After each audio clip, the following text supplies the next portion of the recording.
দ্বিতীয় দফা বৈঠকে বসছে ইসরায়েল লেবানন। এশীয় জলসীমায় ইরানের 3টি তেলবাহী জাহাজ জব্দের দাবি যুক্তরাষ্ট্রের। হরমুজে মাইন আতঙ্ক সরাতে কত সময়? মোবাইল যুগে হারিয়ে যাচ্ছে বইয়ের অভ্যেস, বই না স্ক্রিন, কোনটা বেছে নেবে?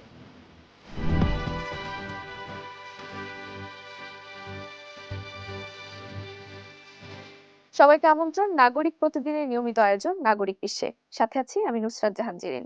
এতক্ষণ দেখছিলাম সংবাদ শিরোনাম, এবার বিস্তারিত। যুক্তরাষ্ট্রের ওয়াশিংটনে বৃহস্পতিবার 23 এপ্রিল ইসরায়েল ও লেবাননের মধ্যে দ্বিতীয় দফার বৈঠক অনুষ্ঠিত হতে যাচ্ছে। বর্তমানে চলমান 10 দিনের যুদ্ধবিরতির মেয়াদ বাড়ানোর লক্ষ্যেই এই আলোচনা চলছে। এর আগে গত 16 এপ্রিল প্রথম দফার আলোচনার পর দুই দেশের মধ্যে 10 দিনের একটি অস্থায়ী যুদ্ধবিরতি কার্যকর হয়। বাংলাদেশ সময় অনুযায়ী ওই দিন দিবাগত রাত 3টা থেকে এই যুদ্ধবিরতি শুরু হয়েছে। যুক্তরাষ্ট্রের ওয়াশিংটনে আজ বৃহস্পতিবার 23 এপ্রিল ইসরায়েল ও লেবাননের মধ্যে দ্বিতীয় দফার বৈঠক অনুষ্ঠিত হতে যাচ্ছে। বর্তমানে চলমান 10 দিনের যুদ্ধবিরতির মেয়াদ বাড়ানোর লক্ষ্যেই এ আলোচনা চলছে। লেবাননের প্রেসিডেন্ট জোসেফ আউন জানিয়েছেন, রাষ্ট্রদূত পর্যায়ের এ আলোচনার মূল ভিত্তি হল ইসরায়েলি আগ্রাসন সম্পূর্ণ বন্ধ করা, লেবাননের ভূখণ্ড থেকে ইসরায়েলি সেনা প্রত্যাহার ও বন্দি বিনিময়। এছাড়া আন্তর্জাতিক সীমান্তে লেবানন সেনাবাহিনীর মোতায়েন এবং যুদ্ধের ক্ষয়ক্ষতি কাটিয়ে পুনর্গঠন প্রক্রিয়া শুরু করার বিষয়েও গুরুত্ব দিচ্ছে বৈরুত। এর আগে গত 16 এপ্রিল প্রথম দফার আলোচনার পর দুই দেশের মধ্যে 10 দিনের একটি অস্থায়ী যুদ্ধবিরতি কার্যকর হয়। বাংলাদেশ সময় অনুযায়ী ওই দিন দিবাগত রাত 3টা থেকে এ যুদ্ধবিরতি শুরু হয়েছে। এশিয়ার কয়েকটি দেশের জলসীমা থেকে ইরানের অন্তত 3টি তেলবাহী জাহাজ জব্দ করেছে মার্কিন সামরিক বাহিনী। শিপিং ও নিরাপত্তা সূত্রের বরাতে জানা গেছে, ভারত, মালয়েশিয়া ও শ্রীলঙ্কার উপকূলের কাছ থেকে জব্দ করা ট্যাঙ্কারগুলো তাদের গন্তব্য থেকে সরিয়ে নিয়ে যাওয়া হচ্ছে। হরমুজ প্রণালী বন্ধ হওয়ার ফলে বিশ্বের মোট তেল ও গ্যাস সরবরাহের 1/5 বাধাগ্রস্ত হচ্ছে। এতে বিশ্বজুড়ে জ্বালানি সংকট তৈরি হয়েছে। গত কয়েকদিনে মার্কিন বাহিনী ইরানের একটি কার্গো জাহাজ এবং একটি তেলবাহী ট্যাঙ্কার জব্দ করেছে। এশিয়ার কয়েকটি দেশের জলসীমা থেকে ইরানের অন্তত 3টি তেলবাহী জাহাজ জব্দ করেছে মার্কিন সামরিক বাহিনী। শিপিং ও নিরাপত্তা সূত্রের বরাতে জানা গেছে, ভারত, মালয়েশিয়া ও শ্রীলঙ্কার উপকূলের কাছ থেকে জব্দ করা ট্যাঙ্কারগুলো তাদের গন্তব্য থেকে সরিয়ে নিয়ে যাওয়া হচ্ছে। হরমুজ প্রণালী ও ইরানের বন্দরসমূহে অর্থাৎ সমুদ্রপথে তেহরানের বাণিজ্যের ওপর ওয়াশিংটন অবরোধ আরোপ করার পর এ পদক্ষেপ নেওয়া হলো। এর আগে মধ্যপ্রাচ্যের উপসাগরীয় অঞ্চলের প্রবেশদ্বার হরমুজ দিয়ে জাহাজ চলাচল বন্ধ করতে তেহরান 3টি জাহাজে গুলিবর্ষণ করেছিল। যুক্তরাষ্ট্র ও ইসরায়েলের সঙ্গে ইরানের যুদ্ধ শুরুর প্রায় 2 মাস পর দুপক্ষের মধ্যে নতুন করে শান্তি আলোচনার কোনো লক্ষণ দেখা যাচ্ছে না। হরমুজ প্রণালী বন্ধ হওয়ার ফলে বিশ্বের মোট তেল ও গ্যাস সরবরাহের 1/5 বাধাগ্রস্ত হচ্ছে। এতে বিশ্বজুড়ে জ্বালানি সংকট তৈরি হয়েছে।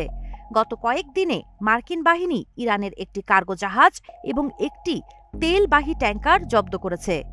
সেন্টকম আরও জানায়, অবরোধ শুরু হওয়ার পর থেকে এ পর্যন্ত 29টি জাহাজকে তারা বন্দরে ফিরে যেতে বাধ্য করেছে।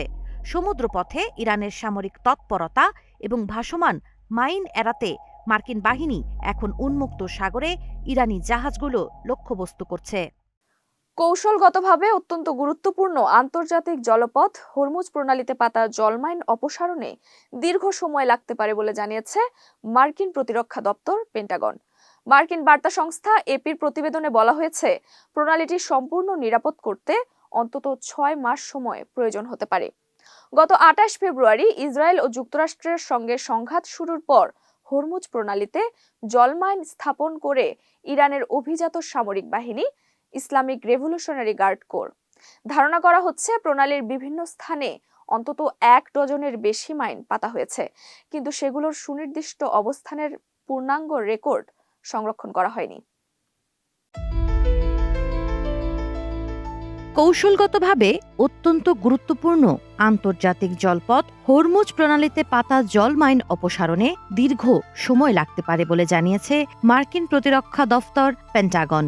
মার্কিন বার্তা সংস্থা এপির প্রতিবেদনে বলা হয়েছে, প্রণালীটি সম্পূর্ণ নিরাপদ করতে অন্তত 6 মাস সময় প্রয়োজন হতে পারে। মঙ্গলবার 22 এপ্রিল যুক্তরাষ্ট্রের হাউস আর্মড সার্ভিসেস কমিটির এক গোপন বৈঠকে পেন্টাগনের কর্মকর্তারা আইন প্রণেতাদের এই তথ্য দেন।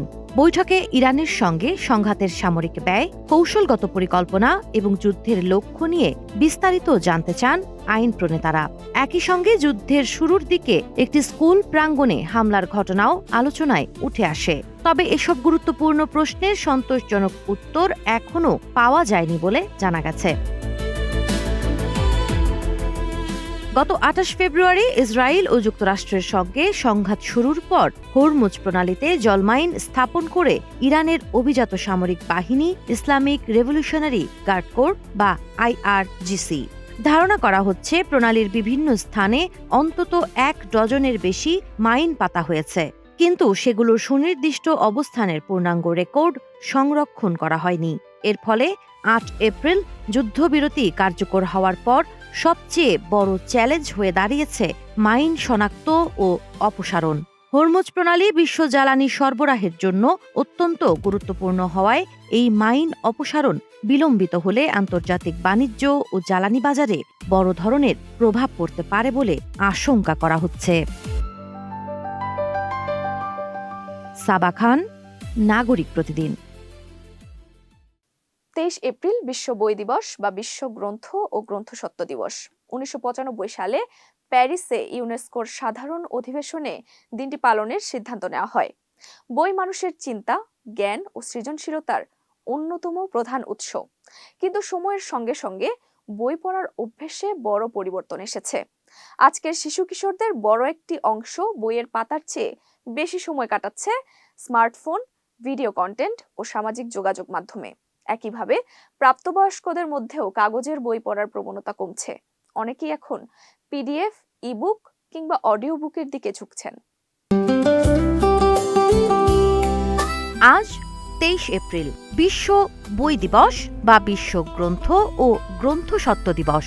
1995 সালে প্যারিসে ইউনেস্কো এর সাধারণ অধিবেশনে দিনটি পালনের সিদ্ধান্ত নেওয়া হয়। দিনটি বেছে নেয়ার পেছনে রয়েছে সাহিত্য জগতের 3 কিংবদন্তি: উইলিয়াম শেক্সপিয়ার, মিগুয়েল দি সার্ভান্তেস এবং ইনকা গার্সিলাসো দে লা ভেগা এর প্রয়াণ দিবসের ঐতিহাসিক গুরুত্ব।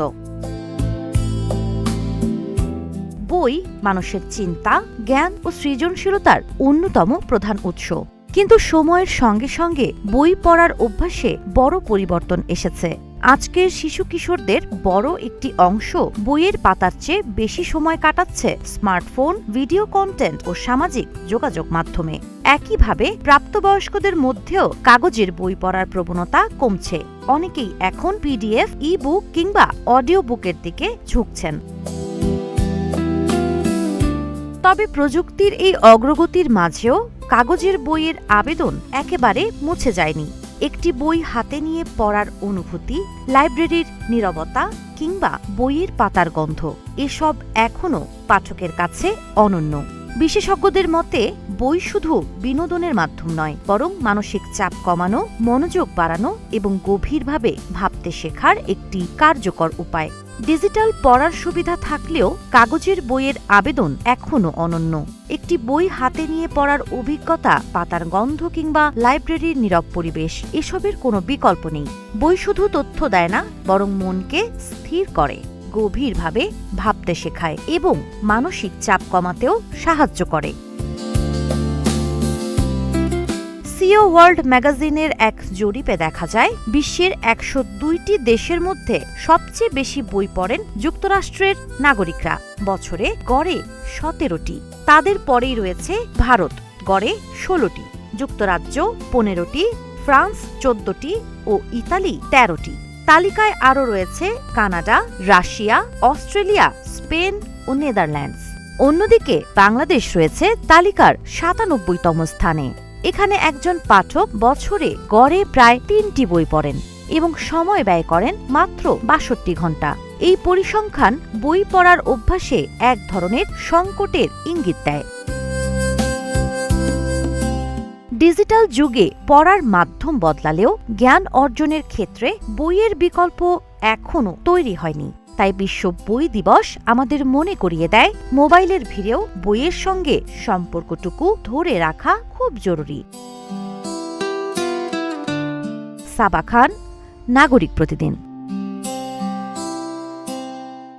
এই ছিল নাগরিক বিশ্বের আজকের আয়োজন। পরবর্তী আপডেট পেতে নাগরিক প্রতিদিনের ফেসবুক পেজ ও ইউটিউব চ্যানেল ফলো করুন।